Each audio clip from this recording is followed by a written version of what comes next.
ሄኖክ ኃይሌ ዘረፈን። ዲያቆን ሄኖክ ኃይሌ ዘረፈን እኮ። ሁሉም ተዘጋጅቷል።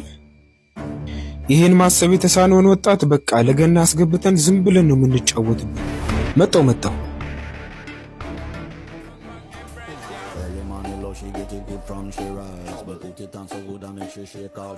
በሚገርም ሁኔታ ትኬቱን ይዘንላችሁ መጥተናል። ማንም የማይቀርበት ኮንሰርት ነው። የሚገራርሙ ያላፋት ዝማሬ ሊቀርብ ሰዓታት በቀሩበት ቅጽበት ከፍተኛ የሆኑ ድምጾች እየተደመጡ ይገኛሉ። ሲጀመር ያላፋት ዝማሬ ብሎ ማዘጋጀት አይቻልም ብሎ ቤተክርስቲያን መናገር በጣም ከባድ ነው። ሁሌ ያላፋት ሆነሳለ በቅዳሴው ያላፋት ሆነን ምን ዘምረው እንሳለን። ህብረታችን የማይበረ መላእክት ጋር የመሆን ህብረት ሆኖ ሳለ እኔ ካልሰጠው አትዘምር ማለት እኔ መምህራኑ እንዴት ብለው ይሄንን ሰምተው ዝም እንደሚሉ ሊቃነ ጳጳሳቱ ይሄንን እየሰሙ እንዴት ዝም እንደሚሉ አይገባኝ። ምክንያቱም በስም የሌላ ሰው ከመጣ ጉዳዩ እየተለመደ ይሄዳል። ሰው ብፁዕ አቡነ ኤርሚያስ ዝምታቸውን ሰበሩ። ከዚህ በኋላ የአባቴ እምነት ነው በሚል ብቻ የሚከተለን ሰው እንደማይኖር እርግጠኞች ሁኑ። እኔ አባቴ አያቴ ቅድመ አያቴ ክርስቲያን ስለሆነ ክርስቲያን ሆንኩ የሚል ትውልድ ከዚህ በኋላ አይመጣም። የእናንተ ልጆች እንደናንተ ሆነው አይመጡም። ዝም ብለው መረዳት ይፈልጋሉ። ካልተረዱ በተሳሳተ መንገድ ከሚያስረዳቸው ጋር ይቀጥላሉ። ፕሮቴስታንት በሏቸው፣ ሙስሊሞች በሏቸው፣ ካቶሊክ በሏቸው፣ ጆባ በሏቸው። የተወደዳችሁ ውድ ቤተሰቦቻችን ኦርቶዶክሳውያን እንዴት አላችሁ? እንዴት ቆያችሁ? እንዴት ሰነበታችሁ?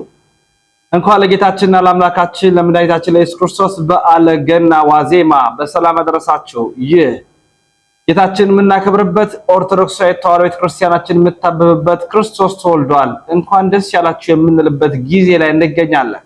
ያሮስ ነው። ላይክ አድርጉ፣ ሼር አድርጉ፣ እስከ መጨረሻው ተከታተሉ። የተወዳችሁ ቤተሰቦቻችን ኦርቶዶክሳውያን ዛሬም አንድ መረጃ ነው ወደ እናንተ ለማምጣት የወደድኩት። ይሄው መረጃ በስፋት ትኩረት ሊሰጥበት ይገባዋል ብዬ አምናለሁ። ምክንያቱም መረጃው እጅግ አስፈላጊ እጅግ ጥብቅ ነው ብዬ ስለማምን ማለት ነው። በዋነኝነት ይሄንን ምልበት የአላፋት ዝማሬ ጋር የተገናኙ መረጃዎች ስላሉኝ ማለት ነው። በዚህ መረጃው ላይክ አድርጉ፣ ሼር አድርጉ፣ እስከ መጨረሻው ተከታተሉኝ። ሁላችንም እንደምናውቀው የአላፋት ዝማሬ ሊደረግ የሰዓታት እድሜ ብቻ ነው የቀሩት። 2018 በመስቀል አደባባይ አላፋት ዝማሬ በጃን ያሬድ ከአስሩ ከጃንደረባ ፕሮጀክቱ መካከል አንዱ የሆነው ነው ይህ ጃን ያሬድ የሚባለው። በዚህ በጃን ያሬድ አላፋት ዝማሬ ይደረጋል። አስቀድሞ እንግዲህ በቦሌ 2017 ላይ እንደምናስታውሰው ቦሌ መድኃኔዓለም ላይ በአስደናቂ መርሃ ግብር መደረጉን የምናውቀው እውነታችን ነው። አሁን ግን በ2018 በመስቀል አደባባይ ነው የሚደረገው። ልዩ ዝግጅቶች ተደርገዋል። ሁሉ ነገር ተጠናቋል። ደስ የሚያሰኙ ነገሮች የተደረጉ ነው። ኋላ ላይ ማሳያችሁ ቪዲዮዎች አሉ። ይሄ እግዚአብሔርን እንድናመሰግን የሚረዳን ነው። በርካቶች ይታደሙበታል። ለምን ካላችሁ ካምናው የተማሩ ብዙሃኑ የቀኑበት ክስተት አለ። አሁንም እንደዛው እንደሚሆን ምንም ጥርጥር የለንም።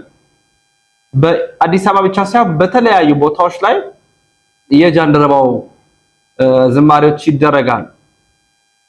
ስለዚህ ዛሬ በመረጃችን ለእናንተ ልናቀርብ የወደድነው ዲያቆን ሄኖክ ኃይሌ ዘርፎናል፣ ወስዶብናል ይላል አንድ ሰው። እንዴት? አድምጠን እንመለሳለን። ዲያቆን ሄኖክ ኃይሌ ዘረፈን እኮ። ሁሉም ተዘጋጅቷል። ይሄን ማሰብ የተሳነውን ወጣት በቃ ለገና አስገብተን ዝም ብለን ነው የምንጫወትበት። መጣው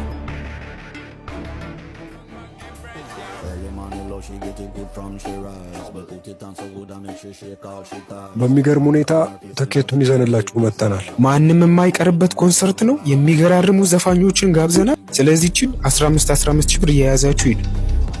ይቅርታኛ የማንቀርበት ፕሮግራም አለ።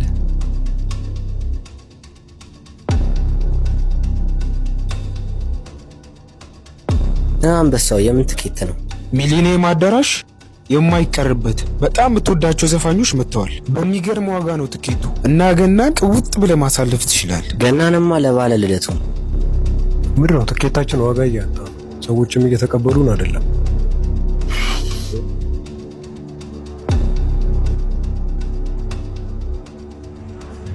እንዲህ ሚሊዮን አዳራሽ ነው እንዴ? አረ ጭራሽ አይቀርም። ዋጋው ስንት ነው? 15 ሺህ ብር ነው። ያው ለሁለታችሁ። ያለፈው ዘመን ይበቃል። አሁንማ አላፋት አለ። ዲያቆን ሄኖክ ኃይሌ ዘረፈን እኮ። እኔም ልሄድ ነው። የት ነው የምትሄደው? ቆይ እዛ ምንድን ነው ያለው?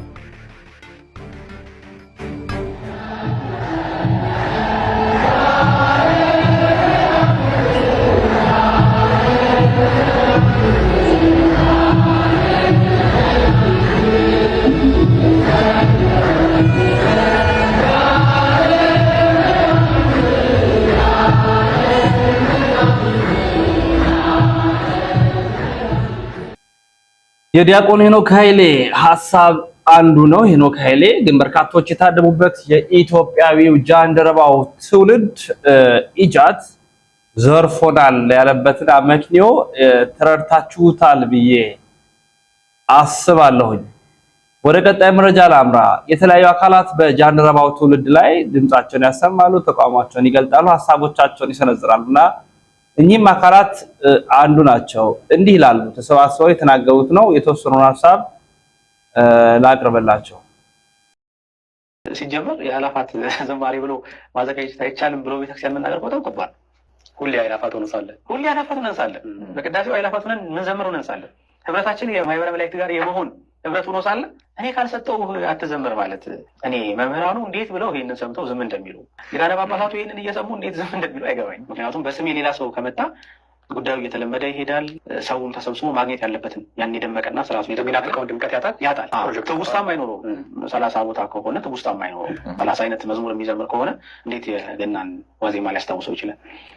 ትውስታ መፍጠር ነገርየውን ስታንዳርዳይዝ የማድረግ የምናምን ግብግብ ውስጥ ስላለ ራሱ አዘጋጁ አካል ታይቶ በማይታወቅ ሁኔታ መከልከል ሲመጣ ራሱ ነገርየው ኦርቶዶክሳዊ እንዳልሆነ ከሚያሳዩት ነገሮች አንዱ ኦርቶዶክሳዊ የሆነውን የቆየውን ባህል ስለሚጥሰው በጣም ልክ ነው። የቤተ ክርስቲያን አስተምህሮ መለኪያ አለ።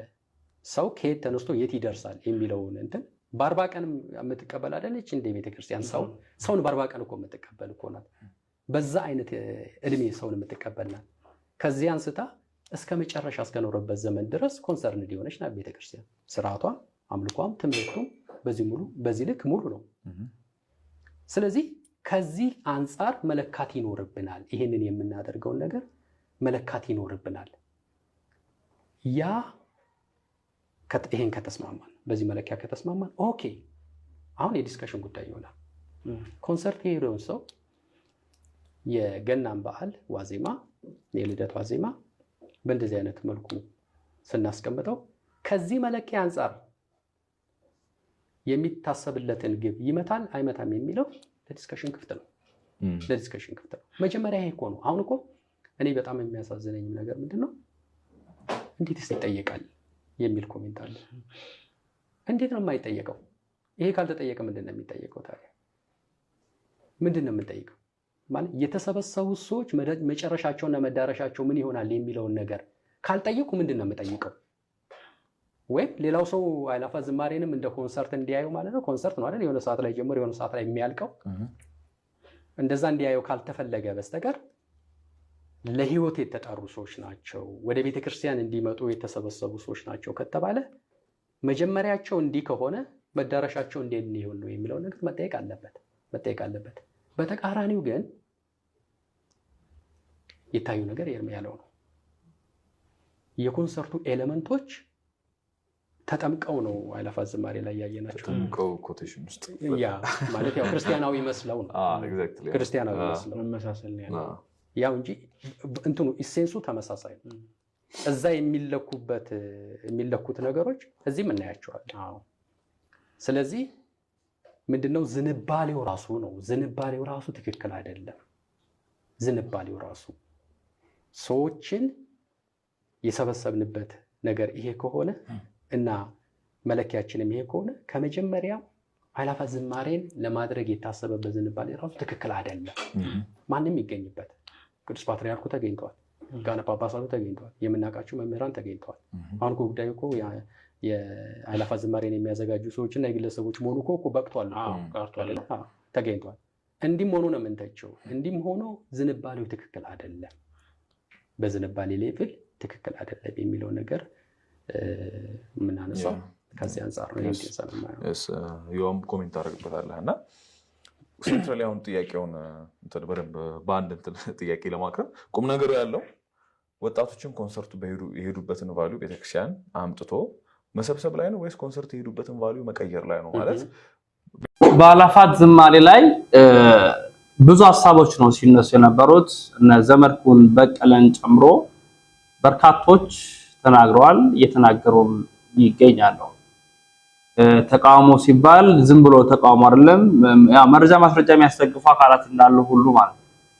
ስለዚህ ዘመድኩንም የራሱን ሐሳቦች ያቀርባል፣ እኚህም ወንድሞቻችን የራሳቸውን ሐሳብ አቅርበዋል። ልጃትን በራሱ ደግሞ የሚያቀርባቸው ሐሳቦች አሉ። እንደ ሚዲያኛ እሱን ማቅረብ ነው፣ ወደ እናንተ ማምጣት ነው ስራችን። ግን ተከታትለን ተመልሰናል። ከፍተኛ የሆኑ ተቃውሞች የተሰሙ ነው፣ ግን ደግሞ ሊደረግ ሰዓታት ብቻ ቀርተውታል።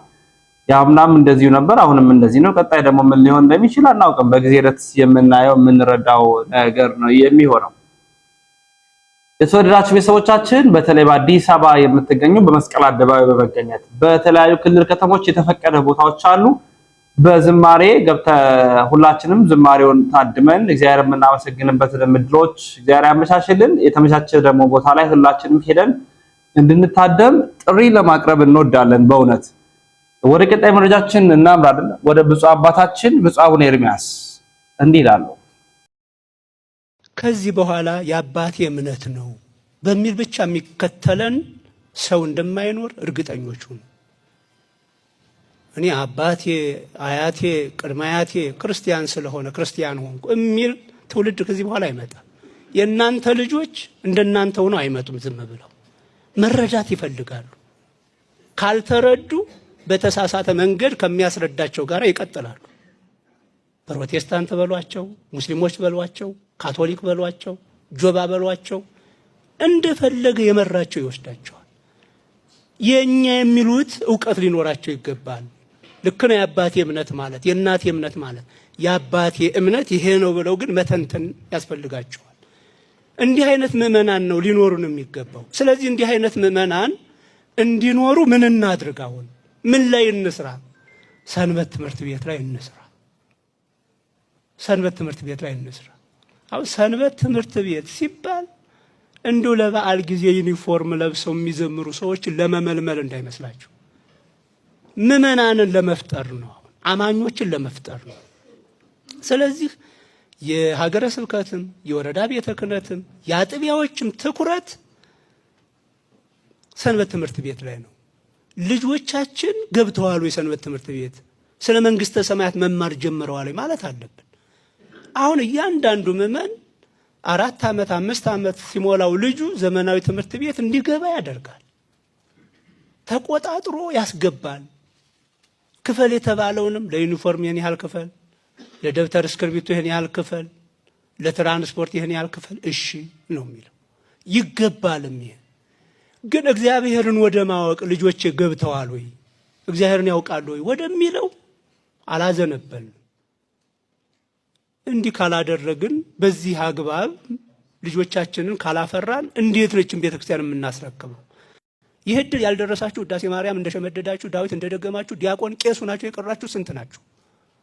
ውዳሴ ማርያም በራሱ መሸምደድ፣ ዳዊት መድገም የሃይማኖቱን ጽንሰ ሐሳብ ያስረዳሉ። የአባቶች አያስረዳም። እንደጎደላችሁ ማመን ካልቻላችሁ ከእናንተ የሚሻል ሰው እንዲመጣ በር አትከፍቱ። አሁን የተቸገርነው ይሄ ጉድለት እንዳለ የሚያምን ካህን የለንም። ስለዚህ የቴዎሎጂ ምሩቃን የትርጓሜ መምህራን እንዲቀላቀሉ በር አንከፍትም። ምክንያት ያለነውን በቃለን ብለን አስበናል፣ አምነናል። ይህንን ክፍተት ምዕመናንም ተረዱትና ውሰዱ። እንደው አላ አጥቢያዎች ብንሄድ እንደው ትንሽ ደብር ነው የምንለው የትኛው ነው? እውነት ለመናገር የትኛው ነው ትንሽ የምንለው? ትልልቅ አድባራት ያሉበት እኮ ነው።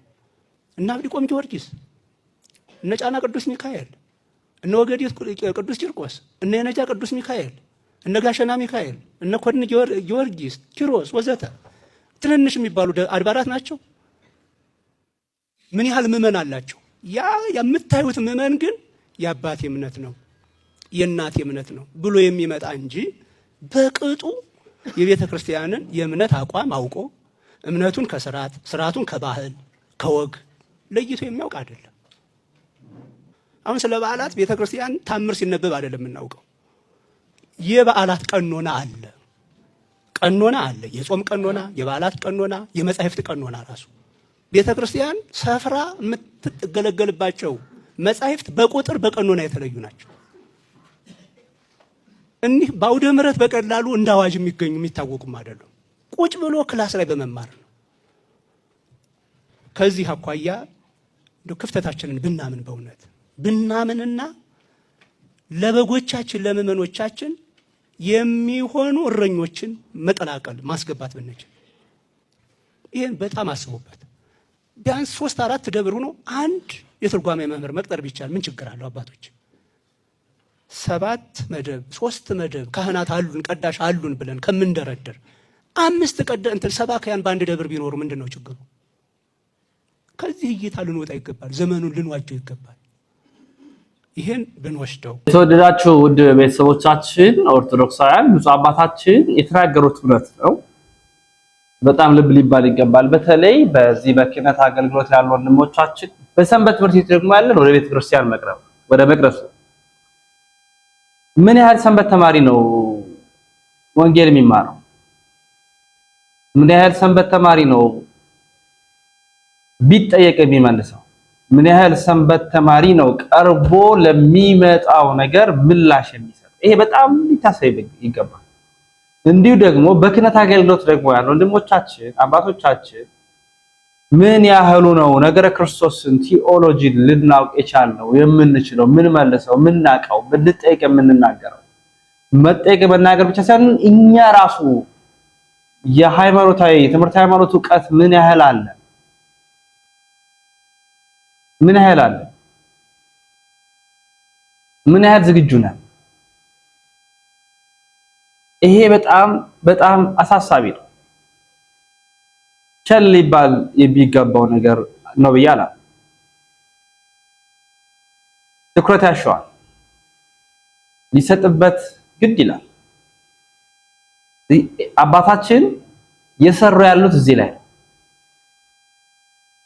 ብፁዕ አቡነ ኤርምያስ የሰሜን ወሎ ሀገረ ስብከት ጳጳስ ናቸው። እዚህ ላይ ትኩረት አድርገን የእናት አባቴ ሃይማኖት የምንልበት ጊዜ ማብቃት አለበት። ወንጌል መገለጥ አለበት። ክርስቶስ መታወቅ አለበት። ቤተክርስቲያን ማንን እንደምታነግስ አደባባይ ላይ መገለጥ አለበት። ቅርብ ይሁን እኛ ሰንበት ተማሪዎች፣ ቅርብ ይሁን የቤተ መቅደስ አገልጋዮች፣ ቅርብ ይሁን በተለያዩ አገልግሎት ክፍል ቤተክርስቲያን ውስጥ አጸድ ውስጥ የምንገኝ አጠርጥረን ወንጌሉን ልናቅ ይገባል። እጅግ አሳሳቢ ነገር ሆኖ ስላየሁት። የተወደዳችሁ ቤተሰቦቻችን ኦርቶዶክሳውያን የዛሬ መረጃዎቻችን ይህን ይመስላሉ። በሌሎች መረጃዎች የምንመለስ ይሆናል። እስከዛ ሰናበትን። ሰናይ ቆይታ ይሁንላችሁ።